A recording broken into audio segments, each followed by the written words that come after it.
What's up, everybody? This is MJ coming to you live from somewhere not my usual studio. I'm actually at an Airbnb um, out traveling this week, but I wanted to come to see you guys because we want to continue on your journey to become a successful Black female boutique owner. Even if you're on vacation, even when there are times that are different, when things are challenging, when things are going well, when there are distractions, when there are holidays or whatever, you don't ever want to get too far away from what it is that you are journeying towards. And today we're going to be talking about an awesome topic because it's the reason that you probably have decided to start your business, and that is so that you can quit your job. And today we're going to be talking about how soon should you quit your job. I talk to a lot of ladies in my coaching calls, and they talk about how much money they want to be making before they quit, and is it the right time? Even if whether you're a single child-free person like myself, or whether you are married with children, or whether you're kind of in the middle, you just have a spouse, or you just have children. Those are big responsibilities to take care of a household, and you don't want to be premature in moving too fast towards quitting your job, but you also don't want to wait too long to quit your job because that also can be problematic. But we want to make sure that we know when is the right time. That's what we're really going to be talking about today. Not so much how soon, but when is the right time to quit your job, when you have started a shop, when you have started a boutique and you're making money on the side. Because here's what's true. Unless you have an ability to create more than 24 hours in a day, more than 7 days in a week, if you are still working a full-time job, there's usually, it won't happen right away that you will be able to, at the same time that you're working a 40, 50-hour job during the day, be able to recreate that exact income part-time without some significant outlays of time and really money in order to be able to duplicate yourself and your efforts, right? The dream would be that I'm working this little part-time business 20 hours a week, and all of a sudden I'm able to replace my $60,000, $70,000 a year job while I'm just working it part-time so that I can be free to just move into the new, just making money off my business. But that usually does not happen. And so and the other thing is, and here's what we're really going to be focusing on today. There are really three pillars, and all my time of doing this, I've learned that there are three pillars to successful entrepreneurship. And most people only focus on one of the three pillars, the actual business itself, the transactions, the getting customers, the marketing, the making money off of selling your product or service, right? And that's a big part of it, right? That's the business itself. But there are two other facets of being successful as a self-employed entrepreneur that people often overlook, and that can contribute to their failure as well. And it often comes across as looking like the business itself is failing when really you were not prepared on some other levels that you need to be prepared on as an entrepreneur. And so it translates into business failure. But it's actually not the business that was going to fail. You actually probably have a great product or service idea. You probably have a lot of good ideas for marketing. You have a lot of things that you want to do in the business itself, but you're not prepared on these other two pillars. And so it can still lead to failure in your businesses. So we're going to talk about we're going to talk about one of those other two pillars. I'm going to tell you what the third pillar is. We'll cover it in another video. And that is just being prepared to be an entrepreneur, right? To live the life of an entrepreneur. And to succeed, because even though you may want to quit your job, you may not like your boss, the company, being underpaid, whatever those things are that are driving you, being an entrepreneur is very different from being employed. And as much as you don't like about being employed, most people don't look at all of the facets of being employed by someone else that are beneficial. And I'm not just talking about the benefits themselves, although that's a huge thing. There are some other facets of it, and we're going to talk about that today. But the third pillar, the first pillar, let me go back. The first pillar is the business itself, making it financially solvent in the marketplace. The second pillar of being successful as a self-employed entrepreneur is just knowing how to succeed when you don't report to anybody, when the work comes through you, when if you fail, if you succeed, it's based on you. That's very different, and not everybody's prepared for that. And the third facet is making the leap from being employed to being an entrepreneur, because, or a full-time entrepreneur, let me say it that way, because most people can't just open their shop one day and quit their job the same day and work for themselves full-time. If you're able to do that, maybe you have a spouse that's supporting you, maybe you have a huge nest egg that you can live off of until it succeeds, then maybe you can do that. But most people can't do that. And so you want to be prepared to make that shift from being employed to be self-employed. And that's the scariest part. And a lot of times what happens when you know you're not really prepared to make that leap is that you play small and you subconsciously sabotage your business to keep from having to do that. So you try to make yourself happy with, oh, I sold $500 last month, or even I sold $2,000, but you know good and well your family needs $6,000 a month to live off of. Keeping yourself small is a way for you to tell yourself you're trying, and you are, right? Tell yourself you're working towards working for yourself, but never quite get there because you don't know what you need to prepare for to make that leap. And the one thing I will tell you is the facets we're going to talk about today, as far as how to make the big leap, as we call it, from being employed to being self-employed, are some of the same aspects that you will need to maintain to be successful as an entrepreneur. Because it's not just about getting there, it's about staying there. And so you know how they say what it takes to get you there, you need to keep that going to stay there. There's an expression that says that, and it's so true. So we're going to talk about today, it might be 6 or 8 different facets or aspects that you need to prepare for in order to make the leap successful. So before you plan your quitting day, you don't want to quit your job too soon, and you don't want to drag it out. You need to have this blueprint that we're going to talk about today, kind of this checklist of things that you need to make sure are in place before you quit. But I want to give you this cautionary, kind of caveat. When we see a checklist, when we see something simplified, sometimes we can oversimplify it and we think of a checklist as I did that and you'll never have to look at it again. That's done, on to the next thing. This is really cyclical. It goes around in a cycle, right? So these things are not one and done. These are things you will need to maintain for the, throughout the big leap process. But like I said, to maintain yourself as an entrepreneur, these things will need to stay in place, right? So don't think of them as one and done when you think about your checklist. You need to just make sure that you're able to go on for the duration of your business's life cycle if you want to stay successful and stay self-employed, because I would hate for you to do all this work focusing on the one pillar of making sure you're making sales, but then not being able to make the leap into self-employment. And then if you are able to manage to make that leap, to not be able to stay there and end up back in a cubicle, that would be a nightmare. I can't imagine the only thing worse than not ever being able to follow your dream of an entrepreneurship is having to go back and work for somebody else permanently. I'm not talking about part-time to maybe make some money to do marketing or something like that. I'm talking about going back because you couldn't hack it. And so today we're going to talk about what it's going to take not only to get you there, but to keep you there on those 2 other pillars that most people do not look at. They just assume that they're going to be great as an entrepreneur because they want to be. It takes more than that. So before you quit your job, or when you're looking at how soon you should plan your quitting day, obviously one of the facets is making sure that you have the right attitude towards not only the work that you want to do in your own business, but the work that you're doing where you are. Don't disconnect so quickly from your current occupation emotionally and mentally that you can't continue to do a good job there. Because from a psychological perspective, what you do for somebody else is what you would translate into your new company. I'm not saying that you won't work harder for yourself or anything like that, but ultimately, because you will work harder for yourself a lot of times than you will at a job.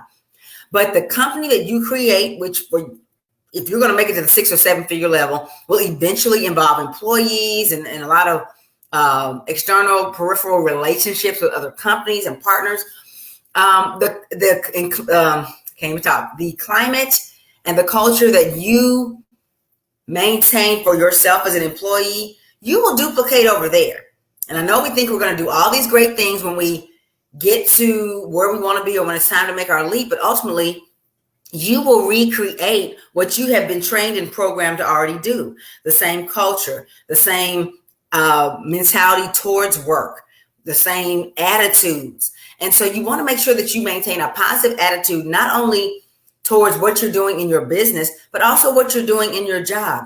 Don't look at it as this drudgery that I have to do. I don't like the word have to. I don't like to use that because it's very disempowering. It takes away your agency. It takes away your ability to be in control of your outcomes.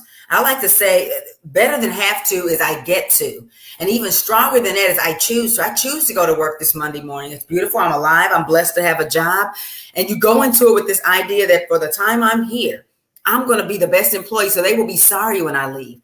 Not they'll be relieved when you leave because you sucked on the way out the door. But also looking at your business, not as all these things that you don't know how to do and that are confusing and frustrating and overwhelming, but look at them as challenges that you welcome because it's everything that you learn is making you better so that you can be stronger in your business and create that six-figure boutique that you want to create.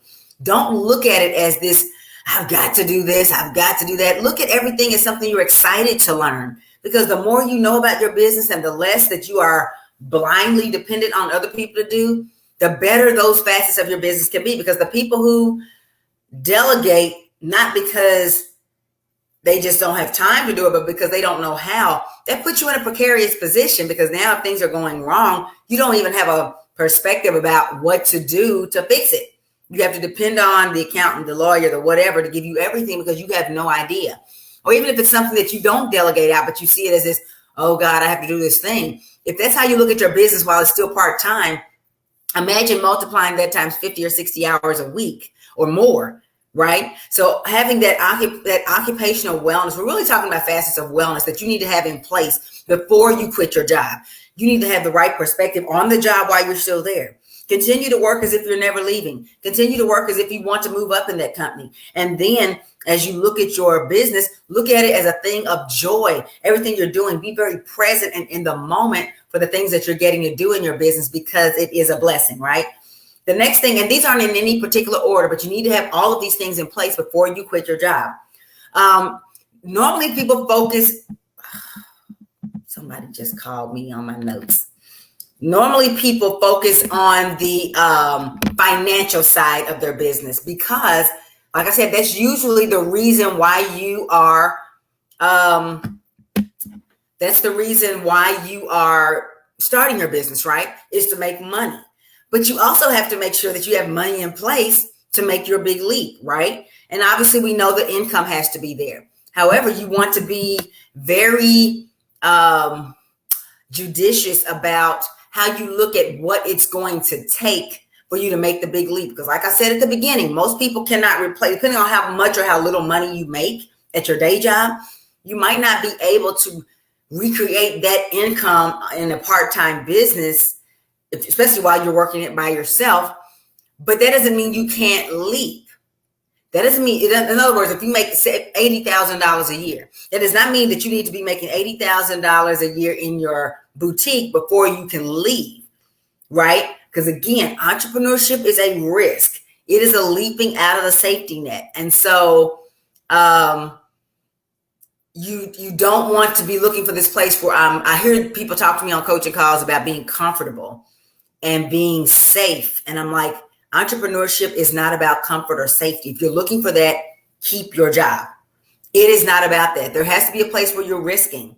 Unless you have this big, this big nest egg of $100,000 to play with that you can stand to lose while you play with your little hobby business, right? But if you're like most people, you don't have that. But having the income, you want to decide how much income do I have to be making part-time before I can quit my job? Because here's what else is true. You need to have an nest egg saved up. You need to have emergency savings in place. You need to put yourself on a budget. You need to not necessarily reduce all of your debt because maybe the boutique is what you're going to use to reduce your debt. But you don't want to you want to get rid of as much of that as possible because everything you make in your business, as much as possible, needs to go back into the business. And that needs to go on for a while, which means you can't depend on the worst strategy I ever see people do is the money they make from their business, they're paying their rent with it. Like they're paying all their bills with it, which means It's a struggle to get more inventory. It's a struggle to pay for advertising. It's a struggle to, get coaching when you need help, because you're putting all your money into your bills because you quit your job too soon, right? You need to have money in place to float you for a while the business is ramping up. Because again, everybody's not going to be the crayon case lady and make $1 million in 90 minutes. And she put in a lot of work to get there. She did spend a whole lot of money before she saw that payday. And so that you can't count on that happening. Be very modest and very conservative in what you estimate. Get rid of some, financial expenses. What's more important, that you keep all the niceties that you have, all the little things you have, all the things you're paying for every month now, or that you get to the business that you want to have and then can live the lifestyle that you want without having to worry about every nickel and dime. You have to prioritize financially. Make sure that you're on a budget. Make sure that you know how to replace all your benefits that you get from your job. That's one of those things that why people stay in their job. But guess what? I found as a self-employed person, it's not nearly as expensive as you might think to replicate the benefits that you need. And here's what's true. Some of those benefits that you're getting from your company, you don't even take advantage of because they don't apply to you. Yet they all go into your compensation, what they see as compensating you for working for them. Yet you're not using a lot of them. So you can, what is the word? You can tailor the benefits that you get for yourself to what you and your family actually need, which might not actually cost you what you might think. But you need to have those conversations. You need to do that work and that research to know how much is it really going to cost if I pare down expenses and get on a budget and start looking at the benefits that I do need for my family, whether it's health, whether it's, life insurance, whatever those things are, vision and dental and all those things. How much will it cost for me to live?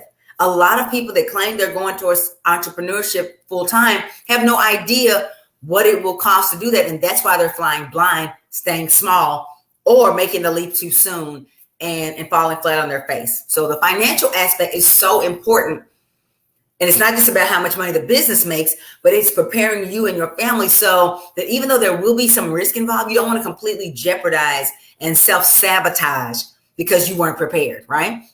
The next thing is that physically it's demanding to work for yourself. It's demanding to go to work, right? But there is a type of internal rest that comes in knowing that somebody else is taking on all this responsibility and you can just show up, do what they say and leave. And that's the end of it for you. You may not recognize it, but that's what it is. And so working for yourself, you need to take good care of yourself. You need rest and you need to be eating right. I'm talking about the real eating right, not the, somebody told me, I saw a video one time and somebody said it's okay to eat this kind of junk because it really is good for you type of thing. No, you need to actually, I need to plug my computer in before I lose y'all. You need to actually be eating right and getting your nutrition, moving your body, letting go of some of those vices that are just things you want to have, but are not things that you have to have, right? Because you're going to need to be in a different type of physical fitness when it comes time for you to be on your own. Hold on so I can plug my computer in.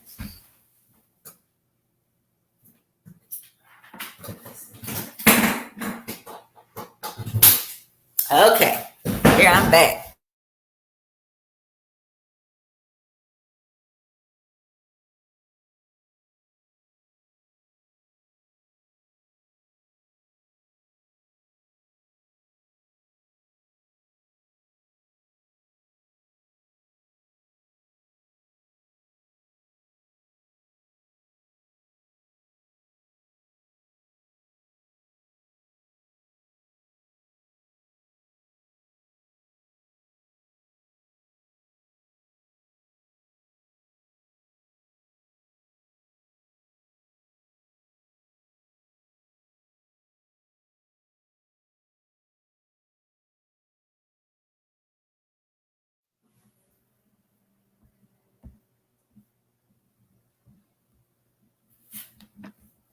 Okay.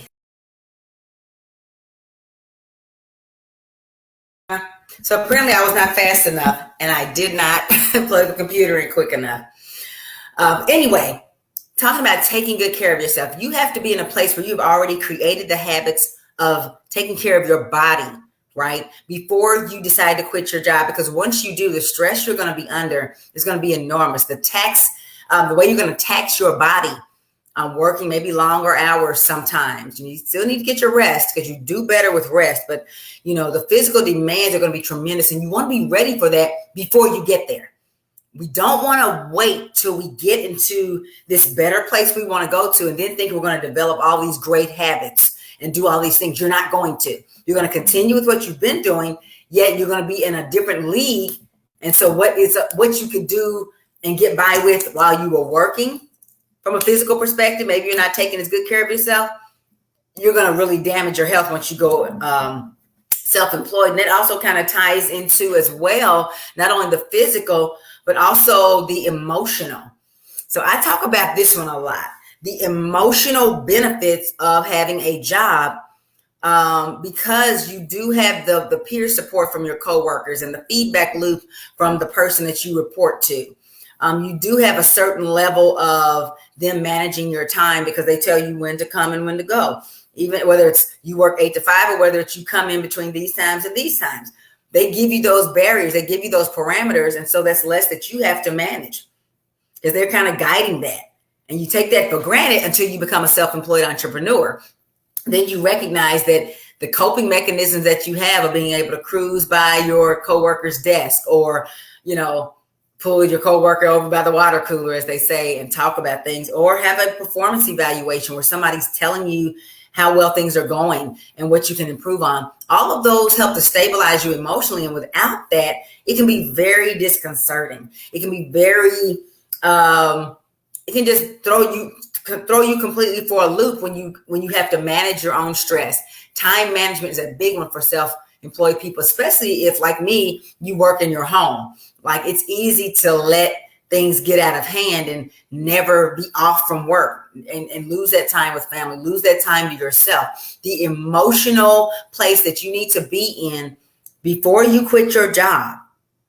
You need to be on a healthy trajectory. You need to actually start treating your job kind of like a business, as well as how you manage yourself and the things you allow yourself to do from an emotional perspective, from a coping perspective, from a stress perspective, so that once you make the leap, once you quit your job and you're out there, you've already got those things in place. I cannot stress to you how important it is to do this work beforehand and have these strategies in place before you quit your job. Because once you quit, you're going to default to whatever your habits are right then. You're not going to develop new habits, right? And also tying together with the physical and the emotional is also the intellectual, right? That mental strength, building those mindset, those beliefs, and also staying sharp, continuing to evolve, staying connected to current events.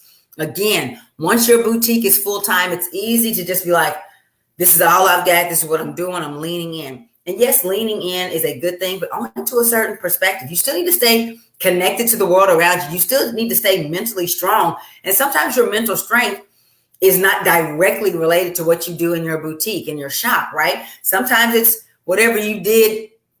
Well, if you these are habits that we're talking about, you need to make sure you have in place. So maybe it's not something you used to do in the past, but staying strong mentally, evolving, learning, and strengthening your beliefs in what it is that you're doing and your capabilities, having that confidence, all of that is important because, again, once you quit your job, all of the systems that you were used to for mental strength, maybe, for example, you were required to have continuing education in your field, or you were required to attend conferences and things of that nature for your job. Now that nobody's making you do those things, what are you going to do for yourself to stay sharp? Not just related to running a retail business, but just in general. This stuff is necessary to be doing, again, before you quit your job. You will not be able to develop all these new habits we're talking about, all these new facets of wellness and stability for yourself after you're thrown into this new world of working for yourself, because it's not all gravy. Most of it is. But there are some things that can throw you for a loop, and you need to have these systems in place. The other one I'm going to talk about is the social piece. In addition to the peer support that helps you to cope so well when you have coworkers, even if some of them you don't like, is also that social network. Our jobs are a huge social network because you spend the majority of your day, at least depending on your schedule, at least 5 days a week with these people. It is a social connection. And I can hear some of you saying, I don't go to work to socialize. Social does not always mean socializing for fun. Being social means interacting with another human being, right? Social studies, that's not about partying, the subject in school. It's about being connected interpersonally with other human beings and that interdependence that happens. Well, when you work for yourself, especially if you're like me and you work from a home office and you're a solopreneur, being cut off from all of that, from a communication standpoint, from an intimacy standpoint, a closeness, not having that instant support network that you get in a workplace is extremely disconcerting. It throws you off, right? It can make you wobble, and it's ongoing. You need that. You have to have a network in place and a system in place for replacing that. Do not fool yourself into thinking that you hate everything about your job and all you need to do is get away from that and it's going to be great. There are things about working in corporate America. Well, it's probably one thing that I miss, and well, two things. But the one that matters here in this situation is having that social network. You don't have to worry about who you're going to talk to today, right? Because they're already there. It's your coworkers, right? When you work for yourself, and especially if you don't have a job like I do where you're talking to people on the phone a lot, it can be isolating, right? Even for my introverts, at first you might love it, but even introverts do like to have a little bit of social connection. And then it's about that intimacy. So social connection is not always about a large group of people, even if it's just one person that you want to have in your corner. And we're talking about an occupation. We're talking about your career, your business. Not having that suddenly can throw you off. So make sure you know how to maintain that social connection, that social network, and scratch that social itch that every human being has to a varying degree before you quit, so that when you move into that world, you can easily maintain. You also want to be able to continue contributing to the world, right? It is easy as a brand new entrepreneur to just throw yourself wholeheartedly into what you're doing from your business, again, the first pillar, and neglect what you do for the world around you to contribute to the social space, because we can't be in a place where we're always taking. We also have to be in a place where we give, but you have to be prepared for that. When I left my job, they did a big layoff and I left, and I already had mechanisms for all of this in place. I was already being prepared for this life. And so even with me being prepared for it 4 years ago, there still are times when I'm like, from a social standpoint or from an emotional standpoint, it's like, oh my goodness.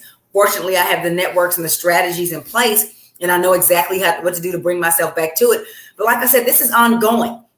This is the things that you need to have in place before you leap. But then as you leap, this stuff continues to be even more important, because you will be further and further and further away from your best friend at work, from your support network and your feedback loops and those things that gave your time and time structure and helped you to manage your stress and all those things.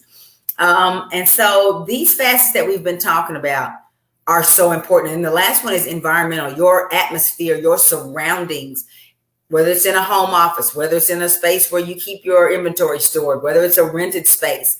You need to make sure that the place where you work, the place where you run your business, is environmentally pleasing for you to work at your best. So if you like to keep a clean cubicle at work, make sure you have a nice space, a stress-free space, a zen space where you can be at your best for your business.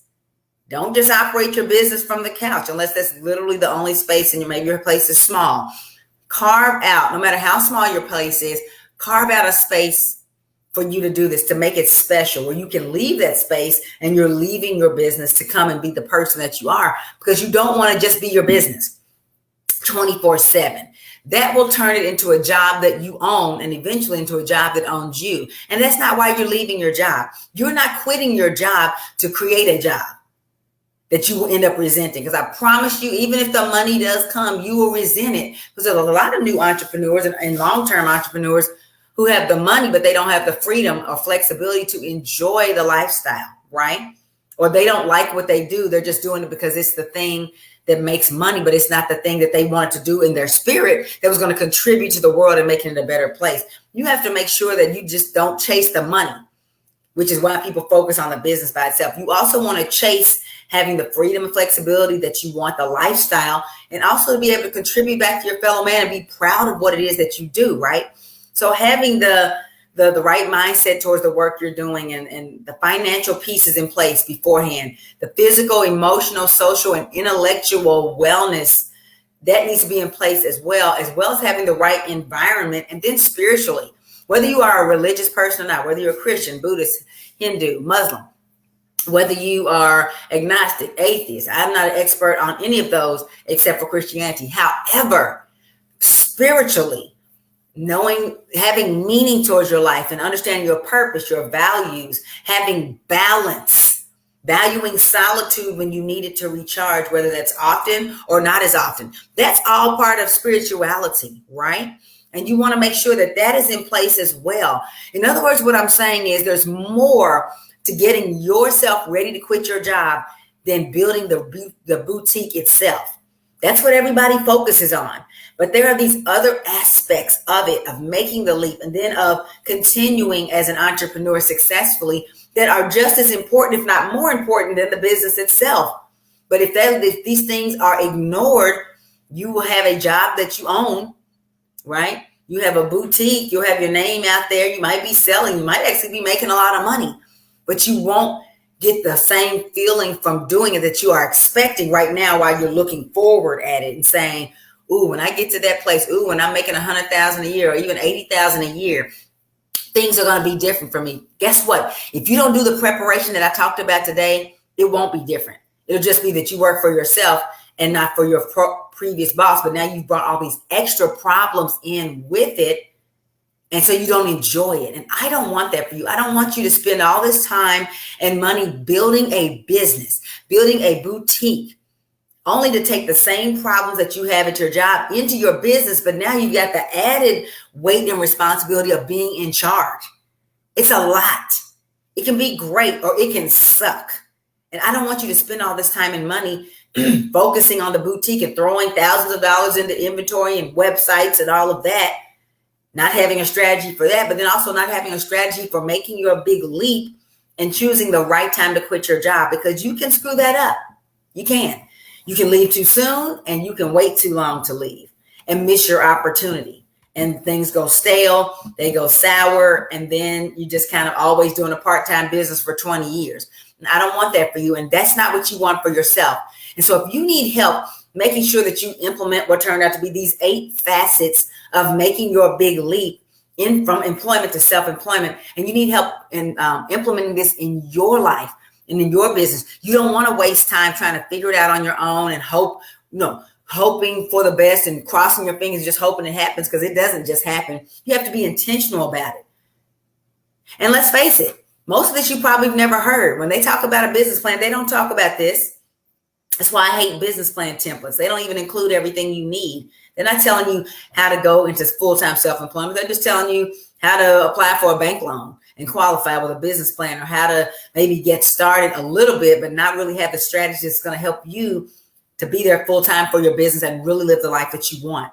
But if you want help implementing all this in your business, then I invite you to reach out and book your free breakthrough interview with me to see if we are fit to work together to help you implement all of this in your life so you can be successful as an entrepreneur, so you can quit your job at the right time. My calendar is at melaniehunter.com/chat. That's Melanie with 2 L's, hunter.com/chat. It's on the screen right now, right here. Go ahead and book your call. Be sure to write it on your calendar and put an alert on it. You don't want to miss this life-changing phone call. Then you also want to make sure you fill out the application that will pop up afterwards, after you book a time on my calendar. What this is going to allow you to do is to get the most value from our time together, because we're only going to be on for about 45 minutes, maybe a little longer, and we don't want to waste time doing this preliminary talking. I can already have that information and be ready to move forward with the more important things that are going to get you the strategies that you need to succeed in your business. But it starts with you taking your business and your future and your family's future serious enough to book this call. It can be scary. Because up to now, you've been talking about working for yourself. You've been saying, oh, yeah, I'm going to work for myself one day, but it hasn't been real. You've been able to just say it, but not actually put real action behind it. But talking to me, we're going to put you on the path to actually doing it. And that can be scary. Even if you think you want it, sometimes the steps to get there can be hard. Make this decision for us to have a conversation. It's going to be the best 45 minutes you have ever spent building this dream that you have for your business. So again, MelanieHunter.com/chat, MelanieHunter.com/chat. Book a call, fill out the application, and let's have a conversation sometime in the next few business days. It's been my joy to share with you live from my Airbnb. I look forward to joining you again. I'll be back in the Wealth Boutique, which is my name for my office, my studio, later this week to share with you again. But until then, don't wait for me to come back again. You've already gotten the information that you need to move forward and you just don't know how to implement it. Let's have a conversation and get you on the right path to having exactly what it is you want. It's been my joy to share with you, and I will talk to you later. Take care.